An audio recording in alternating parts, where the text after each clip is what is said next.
본 적도 있어요. 그만큼 치과도요 경쟁이 치열합니다. 제가 10년 전에 어떤 뉴스 기사에서 하루 2곳씩 치과가 문을 닫는다는 기사를 본 적이 있거든요. 현재는 10년이 지났으니까 더 많이 문을 닫고 있겠죠. 이 치과가 그만큼 많다 보니까 경쟁이 치열해지고 또 폐업하는 곳도 늘어나게 됩니다.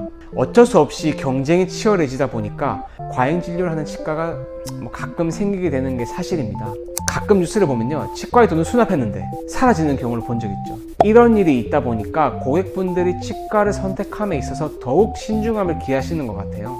오늘은 그래서 치과 선택 한번 제가 설명을 드려보겠습니다. 그리고 영상 말미에는요, 좋은 치과를 선택하는 방법에 대해서도 말씀드릴 테니까 끝까지 시청해주세요. 첫 번째는요, 진료실장이 치료 계획을 세우는 곳입니다.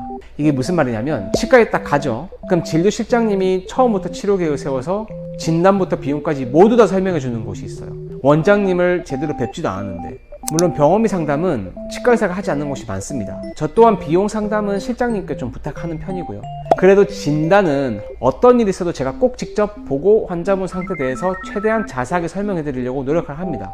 이 치료 계획을 세우는 건요, 당연히 치과의사가 해야 합니다. 꼭 명심하시고요. 두 번째는 저렴한 비용만을 강조하는 치과입니다. 물론 비용이 저렴하면 좋죠. 하지만 비용을 저렴하게 적어서 광고를 해서 환자분들을 유인한 뒤에 실제로 가보면은 이런저런 이유로 추가 비용이 드는 경우가 많죠.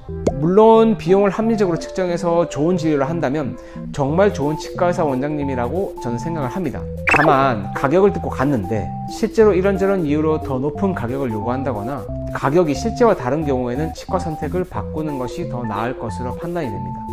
세 번째는요, 치과의사와 소통이 불가능한 치과입니다. 보통 치과에 간다는 건 불편감이 생겨서 가는 경우가 많죠. 아까 첫 번째도 말씀드렸다시피 치과의사가 환자와 직접 대화하고 치료 계획을 세워준 이후에 치료를 시작하게 되는데요. 치료를 잘하고 환자분도 잘 동참해 주시면 별 문제 없이 끝나겠지만 치료라는 게 항상 변수가 있기 마련이고 또 환자분들의 상황에 따라서 예상치 못한 문제가 발생하기 마련입니다. 그러한 상황에서 빠르게 잘 대처해주는 치과를 선택하셔야만 합니다. 이 환자와의 소통을 피하거나 또 소통이 잘 되지 않는 치과는 안 가는 게 좋습니다. 네 번째는 반대로 치료 계획이 너무 단순하고요, 비싼 치료만을 권하는 경우입니다. 이 치과에 가면요, 정말 많은 치과 재료들이 있고요.